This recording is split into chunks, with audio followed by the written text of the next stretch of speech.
Up now, a look at fuel prices across Canada. Forum Daily's energy update with GasWizard.ca's Dan McTeague. Up now. All yours, Dan. Well, thank you very much for that, Nima. And again, another crazy week on energy markets, really all over the map. But, I got to say, panic about a recession and inflation is going to drive prices at the pumps for the foreseeable future. Much as there is a disconnect between supply and demand, and as demand is much stronger, supply is simply not there. Proposals by governments, especially not Canadian, because the Canadian government enjoys the fact that we have high taxes and wants them to go even higher.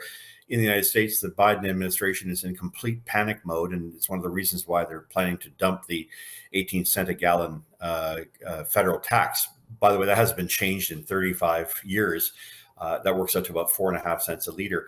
The irony is that what is driving these prices higher in the first place has to do with demand being extraordinarily strong. And if you drop prices, it's not going to change the fundamentals. That is to say, demand will still remain strong, perhaps get stronger. Refineries in the United States are running at 94, 95% capacity. What that means is that somehow, some way, any disruption, any small disruption by one or two or three refineries, which often happens in warmer temperatures, when we see hurricanes in the U.S. Gulf Coast. I see one starting to develop now that the season is in full swing.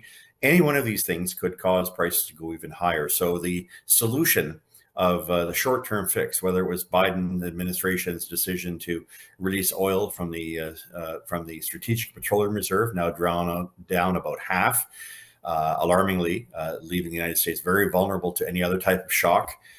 We now see, of course, attempts to try to change the formulation of gasoline so that they can use wintered blends of gasoline. That's not going to be well received by the environment. And I think a lot of environmentalists and I think a lot of gas stations and consumers are going to realize that putting butane, which is the mixture we use in winter when it's colder, versus alkylates may lead to that old phenomenon some of us are familiar with, run-on your vehicles as the engine is not able to respond to calm itself down, as it were. But this will create obviously volatile compound emissions. There's a whole pile of things that it will do. What it really suggests, though, on a global scale, is that we're now realizing that the move towards constraining oil and gas, shutting it down, locking it down, Great Reset, net zero, just transition, all of these wonderful actions have had the alternative or the unintended effect of actually raising emissions.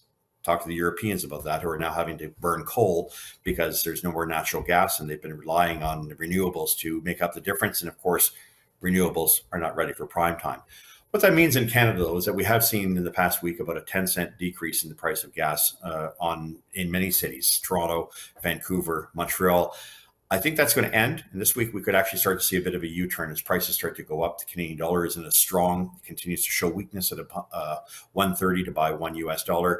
What that really means is that we may be seeing a reversal of fortunes for the brief respite that we've seen, where prices are not going up, but in fact falling a little bit here in Canada. The outlook for this next week, therefore, is a bit of a split decision. We're going to continue to see somewhat lower prices, but I think by week's end, as we head towards the July long weekend and the holiday weekend, both in Canada and the United States, expect prices to start to move right back up. The world continues to need more oil, and it just doesn't have enough to go around. But in particular, this is a crunch on the supply side for refineries. Really, that's it for the week. We'll see if the federal government makes good on its plan to introduce a second carbon tax, the Clean Fuel Standard. We'll have more to talk about that in the month of July. For now, Nima, thanks for having me, and we'll talk next week.